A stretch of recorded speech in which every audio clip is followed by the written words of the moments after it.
Hello everybody, so I'm continuing my Pink Floyd reviews with their 12th studio album, The Final Cut, released in March 1983. Now, this album is a concept album and it's a sequel to The Wall. So yeah, it basically continues the narrative of The Wall. And it really is just a Pink Floyd album in name only. Like, Roger Waters is the only member of the band who actually appears on the whole album. You know, he sings pretty much every track on here, apart from Not Now John. That's the only David Gilmour song on here. But yeah, every other track Roger sings on here, and he's the only member of the band who's consistently on every track, because David Gilmour's only on a couple of tracks, and so's Nick Mason. Richard Wright is not on this album at all, as he left the band after the Wall, although he would return to the band later on though. So yeah, David Gilmour and Nick Mason they're not really on this album very much. You know, they only play on some of the tracks, but on the tracks that they don't appear on, Roger, he has session musicians. So it's really a Roger Waters solo album, you know, with just Pink Floyd's name on it. And I do consider this to be one of Pink Floyd's weaker albums. You know, when I did the Pink Floyd album ranking, you know, this was ranked quite low, and I actually gave this a pretty I actually said some pretty negative things about this album. But since that review, this album has grown on me just a little bit. Not a lot, but a little bit. So I actually don't dislike this album. A lot of Pink Floyd fans actually do hate this album and consider it the worst thing they ever did. But I think the album, it's a mixed bag, definitely. But yeah, I used to agree in the past, but now the album is growing on me a little bit. So yeah, we'll go through the track listing. So it starts off with The Post-War Dream, which is a good song. I wouldn't say it's a great song, but it's a good song. Your Possible Pasts is really good. I like that track a lot. One of the Few is okay.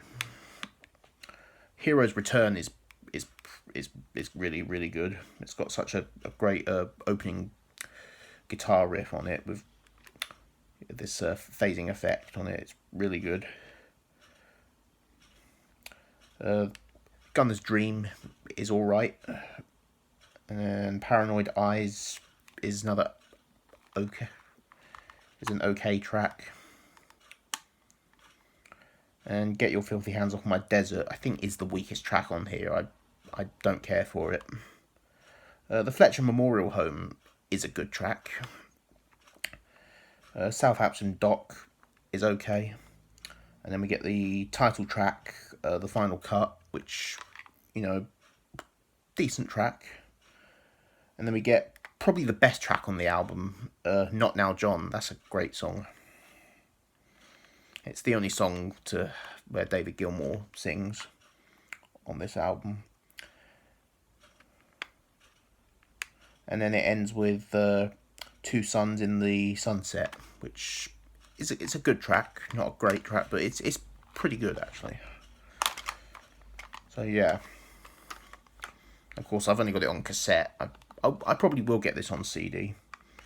And of course, this cassette copy, this was recorded from the original album, because I think on subsequent reissues of this album, I think on the remastered CD edition, it actually included When the Tigers Broke Free, which was actually from, because of course the Wall movie was made the year before this, and the song was actually written for that film, so it appeared in the film and it was released as a single. But yeah, it wasn't on the original album. Because I think, yeah, some of the songs on this album are actually, I think, were from the Wall film. And some of these songs actually were written during the Wall sessions. But they were reworked, but they were basically saved for this album.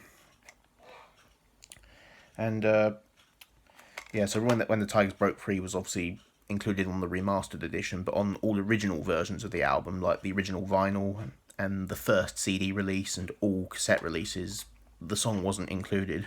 So mine obviously doesn't have it. I'm honestly not too fussed. I'm not really a big fan of that song anyway. I mean, it's all right, but it's just no. I don't really care for it. But you know, it's definitely. But like I say, it's an album that's grown on me a little bit since I did the Pink Floyd album ranking. You know, it's still pretty low on my list. It is one of my least favourites, but I don't dislike this album. I dig this quite a bit. It is a mixed bag. I do have mixed feelings on it, but it's all right. This album I think is actually okay. It's pretty decent. So I think I'll give it a 6 out of 10. You know, I think that's a fair rating. But yeah, it's not one that. But yeah, I don't listen to it that often. But it's it's all right. It's 6 out of 10. I'd say is a pretty fair rating for this album. So yeah, I hope you enjoyed this review. And my next review is going to be on Momentary Lapse of Reason. Oh God.